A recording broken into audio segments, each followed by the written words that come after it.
Hello, welcome again to FAIRtax Power Radio. I'm Bob Paxton, I'm Bob Scarborough. and we are Uh, the FAIRtax Guys. And eh, again, we remind people that that those scrolling banners, when the inventory of those that exist at the fairtaxstore.org is gone, they are not going to reorder those. They just could not find a supplier that could make them. They would have to order such a huge number. They say based on current sales trends, that would be 25 years worth. And hopefully we get the fair tax passed before 25 years is up. But if you want a scrolling banner, go to fairtaxstore.org and get one quickly because once they're gone, they're gone. yeah. Unless we can figure out how to make them. Yes. Well, you see if you can figure out how to make them. Now, I have changed my background now. If you're watching on the video thing, you can see I am now on a wonderful Florida beach with a palm tree in the background. If you're listening to an audio-only podcast or on the radio station, you'll have to go to our YouTube channel and check this out. But yeah, I'm kind of rubbing it in the face of folks that are freezing right now. Because I remember, say we just got back from our Hawaii cruise. We came home on Amtrak. You do that. Yeah. But let me tell you a quick story. We took a train, went from Chicago down to Tampa. Less than 30 minutes out of the station in Chicago, the thing broke down. The power failed. And Wow. so there was a bad car in the consist they had to cut out and stick in the back of the train. It was 17 degrees outside. There was half a foot of snow on the ground. So I know the conditions that some people are dealing with long about this time of year because I had to put up with it coming home on the train from our cruise. And that's why I choose to live in Florida. 64 degrees here in the triad of North Carolina on Christmas Day. Wow. Okay. Well, I'll tell you what. This is this is probably my favorite episode of the entire year on FAIRtax Power Radio. Last episode of the calendar year, where we go through the previous year's tax proposal Hall of Shame. So this is 12 months worth of Hall of Shame stuff that we have compiled here, and we will just get right into it and start go through it. But a little caveat to begin with: not everything that is in the Hall of Shame is being called a shameful thing to do. Sometimes I'll put stuff in the Hall of Shame just because it is so ridiculous or it is so narrow. It's under the what in the world is something like that doing in the tax code? Well, it may be a noble purpose, so I'm not really judging the purpose so much as I am judging. It is just crazy that stuff like this exists in the tax code. Although there are some shameful things in here, we'll get to them. And let's just go through the whole list. Hopefully, we can get it all done in our regular time slot. If the video goes over a little bit, we'll keep that full length. You may have to edit the radio station version a bit. Right out of the box, the 2025 Tax Proposal Hall of Shame starts with H.R. 1758 from Representative Jeff Van Drew of New Jersey to amend the Internal Revenue Code to exclude from gross income certain federally subsidized loan repayments. And this is what gets it in the Hall of Shame, this extremely narrow focus for dental school faculty. So if you teach at a dental school, you will get this break. If you don't, you don't. And we were talking about how unfair the tax code was last week here on FAIRtax Power Radio. This is a shining example thereof. I'm telling you, I just might have to go see if I can get a job teaching the proper brushing techniques. Yes, and so you could be dental school. Well, I imagine Wake Forest has a dental school over there in Winston-Salem. I know they've got a medical school. They got a huge hospital there in Winston-Salem. In fact, I was born in that hospital. But A long time ago. yes, quite a while back. Okay, let's keep going. Number two. HR 1745 from Adam Smith, a representative from District 9 in Washington. He has one co-sponsor with this bill, H.R. 1745, to amend the Internal Revenue Code of 1986 to impose an excise tax on the failure of certain hedge funds owning excess single-family residences to dispose of such residences and for other purposes. Yes. I don't want a rich hedge fund owning all of this single-family stuff, so I'm going to put, there you go. This is political agenda pushing via the tax code. And again, it doesn't matter which side does it. It's wrong. It shouldn't happen. So that one definitely ends in the Hall of Shame on substance. Absolutely. What's the next one on here? Okay, this is HR 1583 from Claudia Tenney in New York to amend the Internal Revenue Code to remove private or commercial golf courses and country clubs from the list of uses for which certain proceeds cannot be used. Can you figure out what she is saying here? I don't know. Can we phone a friend, or can we use up one of our lifelines? Yeah, well, I'll take a 50-50 on that, Regis. And so, but I don't know. This is the reason nobody can understand the tax code. That they're going to remove private or commercial golf courses and country clubs. Apparently, there are a lot of golf courses and country clubs in her district from the uses from which certain proceeds cannot be used, which says, all right, if this passes, certain proceeds, which are not defined, can be used by commercial and private golf. It's just nuts. This is what in the world is that kind of garbage doing in the tax code entry in our 2025 Hall of Shame? Crazy. Crazy. HR 2395, the next participant in today's tax proposal Hall of Shame. Andrew Clyde of Georgia, District 9, has 45 co-sponsors on this to amend the Internal Revenue Code of 1986 to remove short-barreled rifles, short-barreled shotguns, and certain other weapons from the definition of firearms for purposes of the National Firearms Act and for other purposes. You're going to tell me that a rifle is not a firearm based on the length of the barrel? Yeah, that's what he's saying. So how insane is that? Well, it's also insane. He references the National Firearms Act. It's insane that the National Firearms Act is not a piece of legislation that stands on its own. The National Firearms Act has been incorporated into the Internal Revenue Code. Oh, the insanity of this just makes you laugh sometimes. But why the National Firearms Act is included in the Internal Revenue Code, I'll never understand. And how you can say that a rifle or a shotgun is not a firearm based on the length of the barrel is insane. That one gets a gold star in the Hall of Shame here. I wonder what the and for other purposes would be in that particular bill. No idea. That's your phrase. I'm going to let you deal with that one. Well, we're going to be working on that for a special episode coming up sometime in the near future. Okay, let's move on. S1183 from Senator Cantwell of Washington has landed in the Hall of Shame.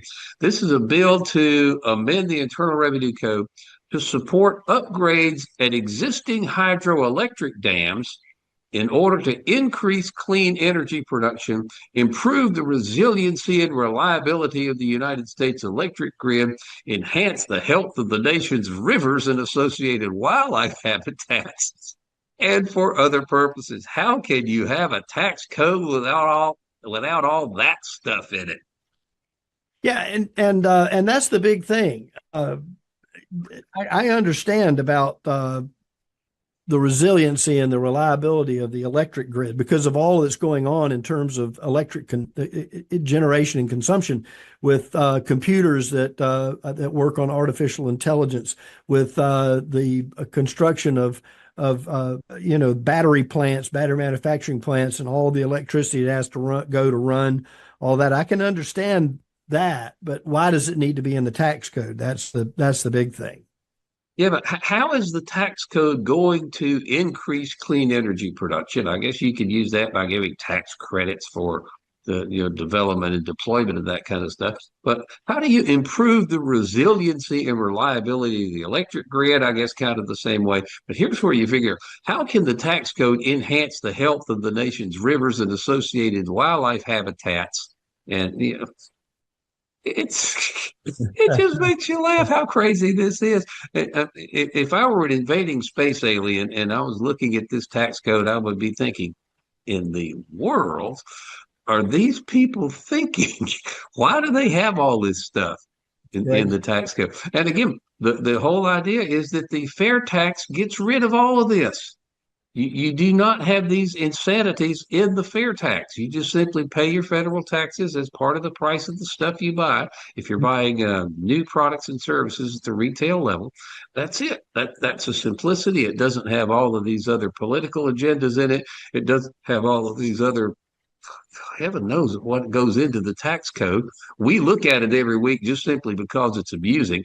And this is kind of the best of the best or the worst of the worst as we go through the 2025 tax proposal Hall of Shame. And actually, this one comes from up in your way, Representative Moore Yeah. in North Carolina 14. I will defer to you to bring this one to the forefront.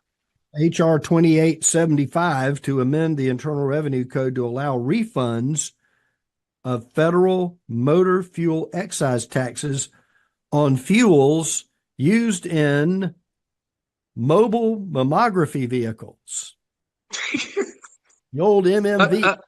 Again, you're talking about a very, very, very narrow, slice of the entire population of vehicles that are out there on the road that the ones that are used for mobile mammography. I guess if you stick an X-ray machine or whatever kind of machine they use to do that in the back of an F-150 and drive around with it, that could be considered a mobile mammography vehicle. But again, this is the idea. Why do some people get breaks that don't?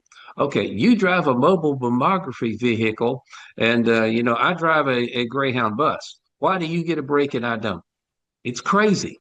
Because you don't have the mammography and equipment on your bus.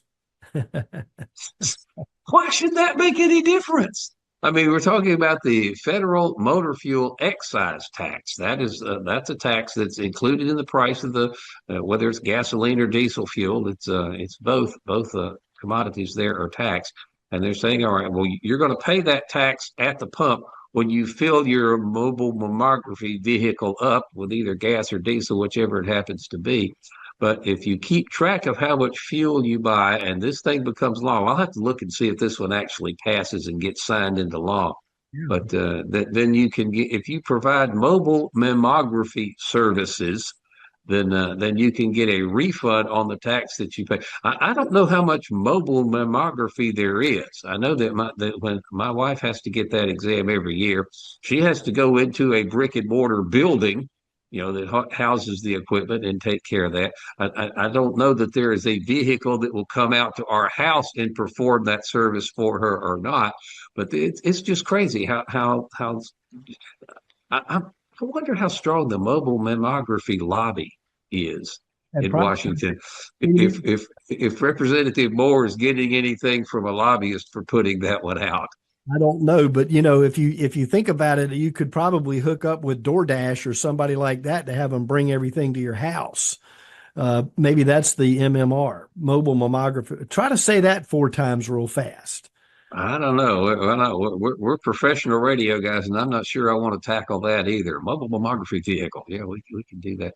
But that's Representative Moore of North Carolina 14 wants to give a tax break to a very, very, very, very narrow segment of the total motor vehicle population on, I guess would be on the national level, not just in North Carolina.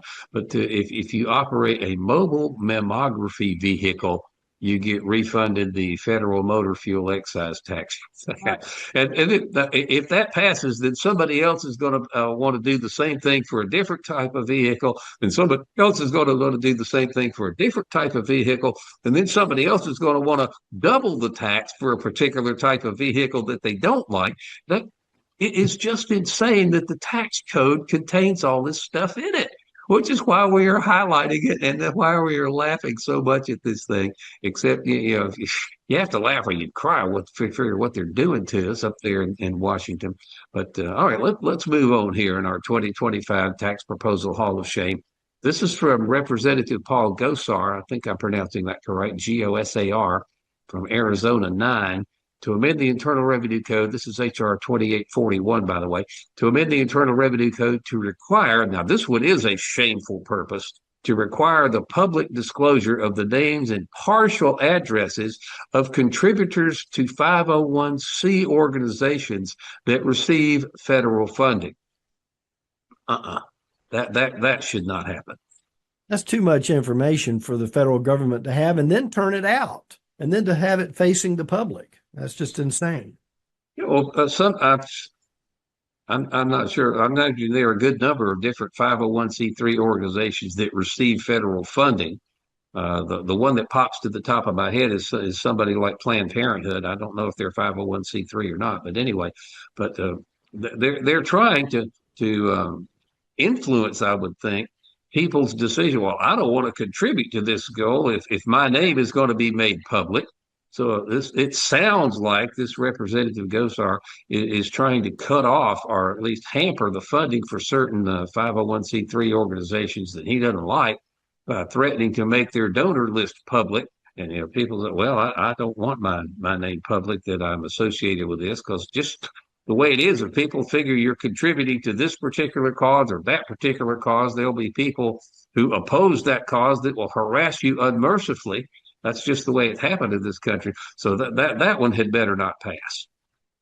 You're right, and this was introduced back in April of this year. That particular. All right.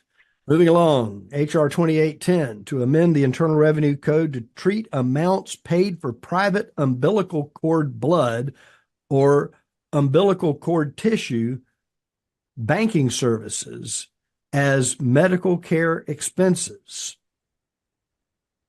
Wait a minute. You want to run that by me again? Yeah. Hey, welcome to the program, everybody. We're going through the FAIRtax Hall of Shame for 2025. H.R. 2810 amends the code of the Internal Revenue Code to treat amounts paid for private umbilical cord blood or umbilical cord tissue banking services as medical care expenses. So if you, and there's a lot of, there's a lot of health benefits in the cord blood. Yeah, but how is the cord blood different from the rest of the mother's blood? I mean, isn't the same blood circulating through the entire system? And some of it may go through the cord, and some of it may go to your lungs or whatever.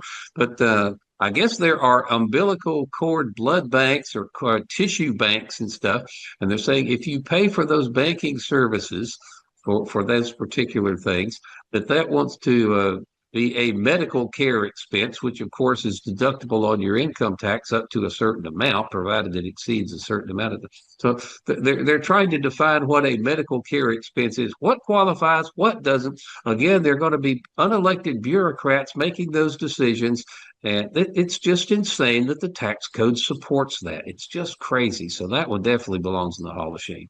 Do you not think so? Next one, sir. Okay, this is H.R. 3166, the Local Food Recycling and Regenerative Opportunities Act from Representative Marilyn Strickland of Washington to amend the Internal Revenue Code to allow a credit against tax. This isn't just a deduction against how much you pay tax on. This is a credit against the tax you owe. Credit against tax for expenses relating to the diversion of wasted food and for other purposes. Yeah, I guess you could look at how much food we waste in this country and shake your head and say, man, we could feed the world on what we throw away. You get a big old plate of Mr. Barbecue and you eat 90% of it. You leave a little bit of it left because you're full and you can't eat it. I mean, they can't reserve that. They got to throw it out. So that's wasted food. But how are you going to know how much? I mean, you're going to have some guy sitting there and weigh it based on your portion that was served. What a great opportunity for waste and fraud. Yeah, it says for credit against tax for expenses relating to the diversion of wasted food. Where are you going to divert it to? I guess maybe but if somebody wants, of course, there are not going to be uneaten bites of Mr. Barbecue on my plate. I can guarantee you that. But some people that leave a little bit. And if Mr. Barbecue wants to collect that in a bin somewhere and send it down to the local homeless shelter, that's I'm guessing that's what's going on. But that's what we have in the tax code. We need to get rid of it and replace it with a fair tax. I don't know that you can scrape. I don't know though that you could take food off of someone's plate, but let's just say at the end of the night, a certain product that you would serve would spoil overnight. So you could conceivably have that be what's picked up or taken, as opposed to anything left off of somebody's plate at the restaurant after service. Uh, I don't know. Okay, we got a little less than 8 minutes to go. We need to put the pedal to the metal here. HR 4181, Representative Issa from California, to amend the Internal Revenue Code to provide incentives for wildfire prevention. I would think that you would want to prevent wildfires. Of course, they have some really nasty ones out there in California where Representative Issa is. That I would think you would not necessarily need an incentive in the tax code to want to prevent your house from being consumed by a wildfire. It's called controlled burning. Yeah, they do that here in the Ocala National Forest a lot. Let's go on to the next one. All right. Senator 2304, a bill to amend section 45Q. Make sure you're writing this down, folks. A bill to amend section 45Q of the Internal Revenue Code of 1986 to establish the mine methane capture incentive credit. The mine methane capture incentive credit. So you're going to incentivize a coal mine or something like that to capture the methane that builds up inside the mine. Why would you need to do that? I would think you wouldn't want to be breathing that stuff anyway. You'd want to capture it and get rid of it. That was from Mark Warner, who is the senator, one of the senators from Virginia, from the Commonwealth of Virginia, that is introducing that one. He only has one co-sponsor. It came out in July. I can't imagine that would go any further. Can you all realize, folks listening, do you realize how complex this tax code is, and that half of the stuff that comes in through legislation from the Senate and from the House it's absolutely unfathomable. And why do we need to put up with this? And we shouldn't. And we should demand that the fair tax be enacted, or at least brought into some sort of substantive debate on the House floor, and even on the Senate. We'd love to have a sponsor on the Senate side. Indeed. All right. Well, we talked about the complexity of the tax code last week as one of the things that's wrong with it. We will continue that series here in a couple of weeks. But moving right along here in the Hall of Shame, HR 4537 from Representative Rich Torres of New York, District 15, to amend the Internal Revenue Code to allow a credit against tax for expenses relating to the purchase and installation of qualified emissions control devices on or in connection with qualified cook stoves or qualified char broilers of eligible small restaurant businesses or other purpose. You go out and ask your friend that owns Mr. Barbecue whether he thinks that's a good idea or not. Hey, I'm telling you, if you're being compelled to purchase and install qualified emissions control devices, I don't know that Mr. Barbecue would want to do that. I love the smell of their barbecue as you're driving by there on Peters Creek Parkway. You can smell the barbecue cooking in the pit back there behind the building. That's absolutely. In the middle of winter, with your car windows rolled down, it's 30 degrees outside, just so you can catch that wonderful smell. Okay, let's keep going. We got about 4 minutes left, or are we probably going to overrun on the video a little bit? You'll have to cut this for the radio station, but all right, here we go. HR 4826, Cutting Paperwork for Taxpayers Act. I thought we already had something like this going on, the Paperwork Reduction Act. I don't know what the difference. Anyway, to amend the Internal Revenue Code to exclude from gross income any interest paid on an overpayment of tax in the case of an individual or small business. How does that have to do with cutting paperwork? Have you ever noticed that a lot of times the titles of these bills have nothing to do with what they actually accomplish? That's from Dean Simon Vindman from Virginia District 7. Yep. And here's one from Senator Hawley of Missouri, S40 2475, to amend the Internal Revenue Code to provide rebates to individuals using tariff proceeds. We've seen that kicked around. And Right. the next one after that comes from Representative Mark DeSaulnier, Desaulnier of California. This again, I think, is shameful, political agenda pushing. HR 5019, the CEO Accountability and Responsibility Act, to amend the Internal Revenue Code to adjust the rate of income tax of a publicly traded corporation based on the ratio of compensation of the corporation's highest paid employee, most of the time that would be their CAO, to the median compensation of all the corporation's employees. So if you're paying your CEO too much money compared to what you're paying everybody else, we're going to jack your corporate tax rates up, which means we're just going to, make everybody else who's buying your product or services pay more for it. That is incredibly shameful, and that one also gets a gold star in the Hall of Shame. Sir, without a doubt. Moving on to HR 5298 and the Senate side 2818, Tax Excessive CEO Pay Act of 2025 from Rashida Tlaib from Minnesota to amend the Internal Revenue Code to impose a corporate tax rate increase on companies whose ratio of compensation of the CEO or other highest paid employee to median worker compensation is more than 50-1. Do you sometimes get the idea that up in Congress, the left hand doesn't know what the right hand is doing? Because that sounds remarkably like the one from from Representative DeSaulnier that we just talked about. If you pay your CEO too much, we're going to sock you with an income tax thing. So we got a couple of representatives that are on that particular bandwagon. Crazy. I think we're actually going to get this in time here. We got about a minute and a half left and two to go.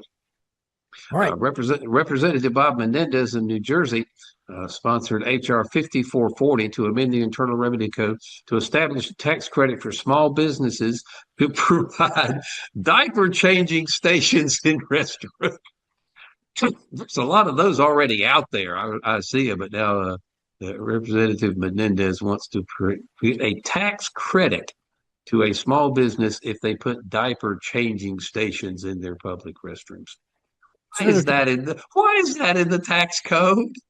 Why any of the, this is just more insanity, more insanity. So the final one, Rick Scott, Senator from Florida, S 2972, the Fishing Equipment Tax Relief Act of 2025, to amend the Internal Revenue Code of 1986 to provide a reduced excise tax rate for portable electronically aerated bait containers, because you got to keep the oxygen in the water when they're in the tank. We have seen that in previous years. Apparently, it didn't pass in Senator Scott this time. If I remember right, Senator Rubio sponsored something like that when he was in the Senate. Of course, he's now part of the Trump administration. But Senator Scott picked it back up to provide a reduced excise rate for portable electronically aerated bait containers. And you look at that and say, why is that in the tax code? Why is the tax code concerned about portable electronically aerated bait containers? That's correct. Again, that's we're just illustrating the absurdity of some of the stuff that the Congress critters try to put in the tax code. And that's it for 2025. And so we're just about out of time. We got to scoot over here, but we will indeed be doing this again next year. When the calendar flips over to January 1st, we will start with a clean sheet of paper and compile a 2026 tax proposal Hall of Shame. And in an election year, I can guarantee you there will be no shortage of material to put in the 2026 version of the Hall of Shame. And we look forward, if we're both still breathing this time next year, to bringing you that. And again, just shining the light of truth on what our Congress critters are trying to do to the tax code and making the case over and over and over again. We need to get rid of all that garbage and replace it with the fair tax. So that is going to wrap up FAIRtax Power Radio for 2025. Happy New Year to you, my friend. And we will do this all again starting next year. That's right around the corner. Right around the corner. All right. All righty. Well, that'll do it. Again, we appreciate you watching and sharing the videos. That helps us a lot. Until we meet again, same time, same channel here on FAIRtax Power Radio. This is Bob Paxton. I'm Bob Scarborough. We are the FAIRtax Guys, providing you the fair tax is the only truly fair tax. And once you understand it, You'll demand it. So tell me, how could I pay less taxes? Less. Yeah, I'm trying to get ahead, so how can I pay less? Well, I suppose you could pay less taxes by earning less money, or you could give to charity. How is that going to help? Actually, I'm not supposed to tell you this, but if you know the right people, okay, or if you have a really good lawyer, you can usually get around the big ones. If I may, under the fair tax, to pay less taxes, you would simply consume less. You would control how much you pay and when you pay your taxes simply by choosing what you purchase and when you purchase something. So I could stay focused and get ahead. Exactly.